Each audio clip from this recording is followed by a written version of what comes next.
Witam Państwa bardzo serdecznie. W moim dzisiejszym filmie opowiem Państwu o tym, dlaczego CIA, najważniejsza amerykańska agencja wywiadowcza, po wojnie zajęła się handlem narkotykami. Dowiecie się, dlaczego tym przestępczym biznesem zajmowała się razem z amerykańskimi mafiozami, a złotymi patronami kanału są pani Ewa Szemraj i pan Andrzej Maciejewski z Alaski, pan Andy Sadanowicz, kancelaria prawnicza Macieja Ordona w Chicago oraz kancelaria adwokacka Prawo Filipa w Warszawie.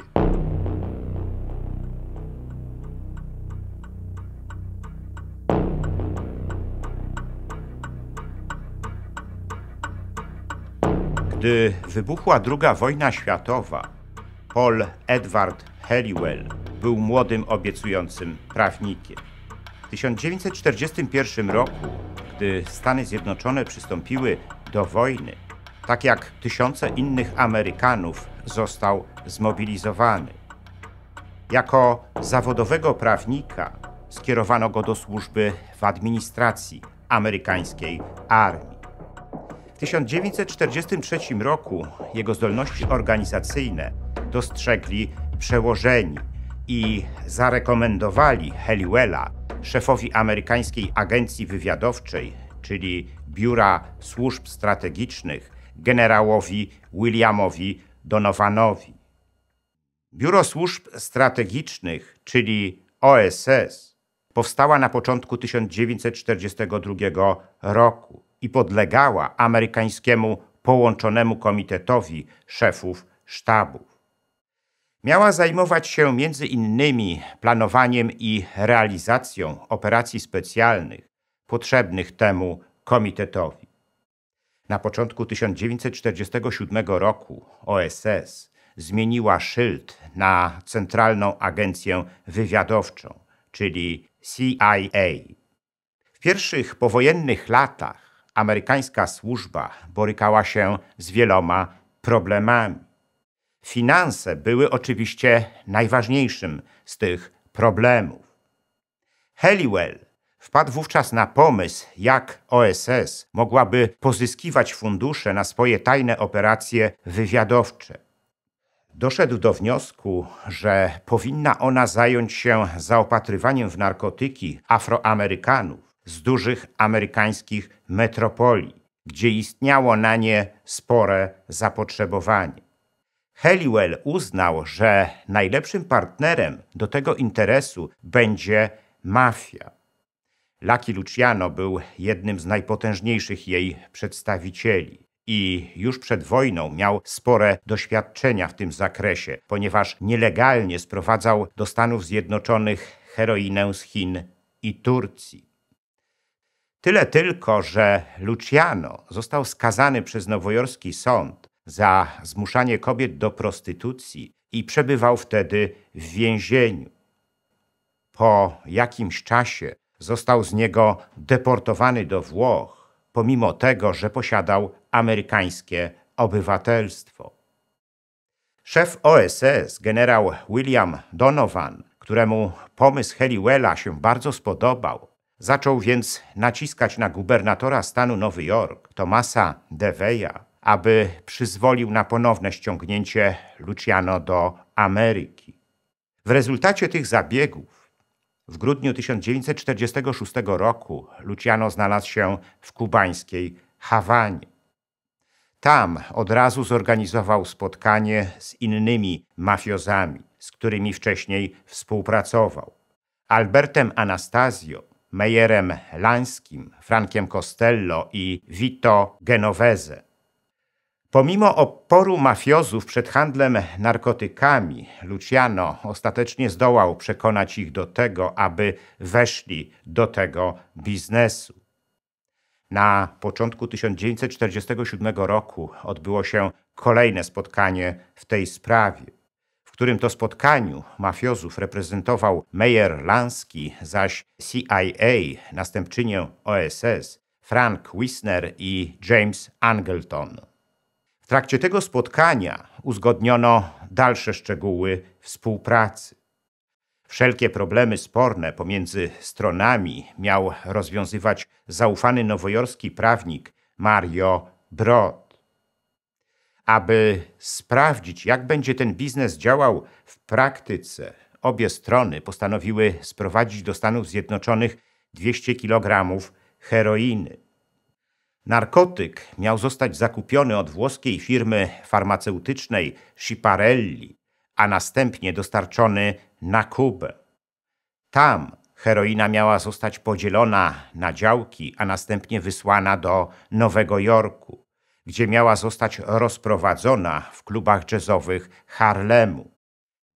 Transportu heroiny dopilnowali ludzie Luciano. We włoskich portach zapakowano ją do skrzynek z pomarańczami, opakowań włoskiego sera, sardynek i oliwy. Ten kamuflaż okazał się skuteczny i nie wzbudził podejrzeń celników. Ta pilotażowa transakcja okazała się wielkim sukcesem i potwierdziła biznesowe założenia Halliwella. Ale od dostarczanych do Stanów Zjednoczonych tą drogą narkotyków uzależniły się tysiące Amerykanów. Nic dziwnego, że liczba osób od nich uzależnionych w latach 1947–1967 wzrosła w Stanach Zjednoczonych z 20 000 do prawie 150 000. Co ciekawe, amerykańska policja, pomimo tak dużego wzrostu spożycia narkotyków w kraju, nigdy nie przeprowadziła akcji, w ramach której mogłaby je skonfiskować. Ale nie działo się tak bez powodu. Na zlecenie Luciano Albert Caron z nowojorskiej policji skutecznie zadbał o to, płacąc swoim kolegom z policji, aby nie dostrzegali dystrybucji heroiny. CIA nie była jednak jedyną amerykańską agencją, która współpracowała z Lucky Luciano. W 1942 roku, gdy dowództwo amerykańskiej marynarki zaczęło poważnie obawiać się ataku niemieckich ubotów na statki stojące w amerykańskich portach, koledzy Luciano postanowili jeszcze bardziej wzmóc ten strach i podpalili stojący w nowojorskim porcie francuski liniowiec pasażerski Normandie. Następnie zaczęli rozsiewać plotki, że tego podpalenia dokonali nazistowscy szpiedzy ulokowani w Ameryce.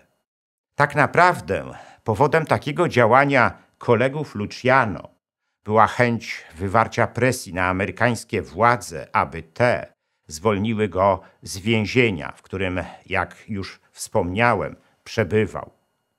W rezultacie tego wywiad amerykańskiej marynarki wojennej, Office of Naval Intelligence, zaczął zastanawiać się nad tym, w jaki sposób zapewnić bezpieczeństwo statkom stojącym w amerykańskich portach. I wtedy wywiad marynarki wojennej skontaktował się z mafiozem Albertem Anastasio, który oświadczył, że jedynym człowiekiem, który jest w stanie to zagwarantować, jest jego kolega Lucky Luciano. I rzeczywiście Luciano miał takie możliwości, ponieważ posiadał jeszcze z czasów obowiązywania prohibicji swoich ludzi we wszystkich amerykańskich portach. Pomagali oni Luciano szmuglować whisky ze Szkocji i Kanady do Stanów Zjednoczonych i na tym szmuglu wszyscy nieźle zarabiali.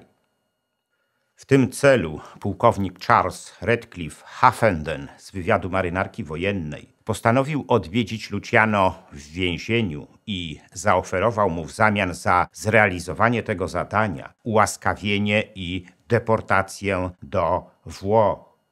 Sam Luciano tę rozmowę wspominał później tak. Przede mną siedział koleś z otwartymi ustami i modlił się, abym zgodził się na jego propozycję. I zgodziłem się, bo miałem już dość więzienia. Amerykańskie służby wywiadowcze lubiły korzystać z pomocy mafii, sowicie ją opłacając.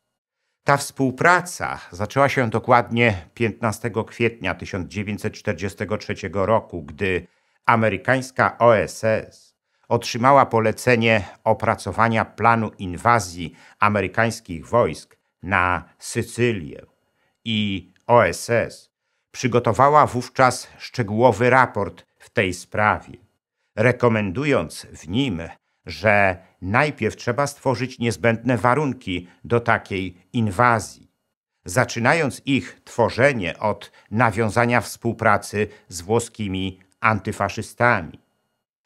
To zadanie wzięła oczywiście na siebie sama OSS.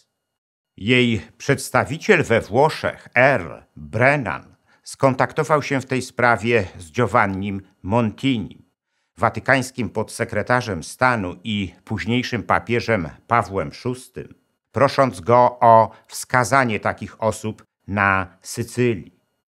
Montini skierował Brennana do niejakiego Calogero Viciniego, zwanego Don Calo, a w rzeczywistości capo di tutti capi wielkiej mafijnej rodziny Vicini Agostino, który został uwięziony przez faszystowskie władze Włoch.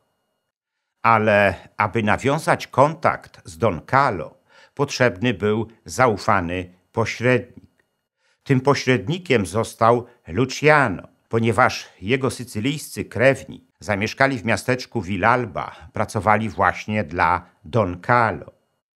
Dzięki nawiązaniu współpracy z tym ostatnim, lądujący na Sycylii Amerykanie mieli nie tylko przewodnika, ale i poparcie miejscowej ludności, która z nimi współpracowała, informując między innymi o niemieckich siłach na Sycylii i ich rozmieszczeniu. Nic dziwnego, że zaraz po wyzwoleniu Sycylii przez Amerykanów Don Calo i jego mafijni wspólnicy przejęli na niej władzę. Sam Don Calo został burmistrzem Villalba. Z kolei jego mafijny zastępca Giuseppe Genco Russo został burmistrzem Musomeli, innego sycylijskiego miasteczka. Vito Genovese, prawa ręka Luciano, dzięki rekomendacji szefów OSS, został natomiast tłumaczem w sztabie amerykańskiej armii, który po opuszczeniu Sycylii usytuował się w Neapolu. Współpraca Amerykanów z mafią była tak ostentacyjna, że po jakimś czasie amerykańskie media zaczęły mówić i pisać o strategicznym udziale włoskich mafiozów w desancie amerykańskich wojsk na Sycylii. Walter Winchell, ówczesna gwiazda amerykańskich mediów, posunął się nawet tak daleko, że stwierdził na antenie radia, że Lucky Luciano za swoją pomoc Amerykanom powinien otrzymać Medal Honoru, najwyższe amerykańskie odznaczenie wojskowe. Gdy na początku lat 90. XX wieku sprawa handlowania przez CIA narkotykami została ujawniona, szefowie amerykańskiej agencji tłumaczyli wszystko tym, że CIA po wojnie pilnie potrzebowała pieniędzy na walkę z komunizmem i dlatego właśnie razem z mafią zajęła się handlem i dystrybucją heroiny.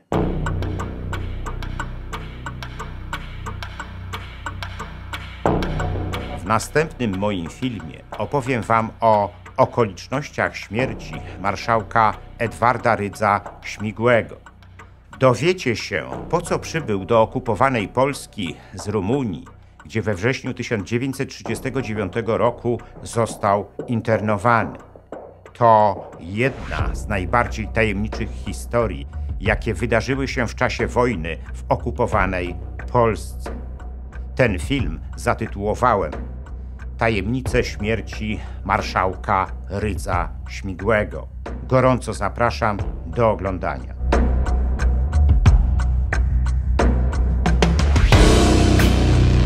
Dziękuję za liczne komentarze moich filmów i wpłaty. W sposób szczególny chciałbym podziękować złotym patronom, którymi są pani Ewa Szemraj i pan Andrzej Maciejewski z Alaski, pan Andy Sadanowicz, Kancelaria Prawnicza Macieja Ordona w Chicago oraz Kancelaria Adwokacka Prawo Filipa w Warszawie, a także srebrnym patronom. wśród których są panowie Dariusz Kwoka, Michał Rychwalski, Dariusz Wietrzykowski, Artur Drogosz, Arkadiusz Strykowski, Bartłomiej Biegała, Wojciech Trojan, Jan Duda oraz Kongres Polonii Kanadyjskiej z okręgu Toronto i Stowarzyszenie Nasza Polonia z Australii. Zachęcam wszystkich do dalszego wspierania mojego kanału. Wszelkie informacje na ten temat znajdziecie w opisie pod filmem.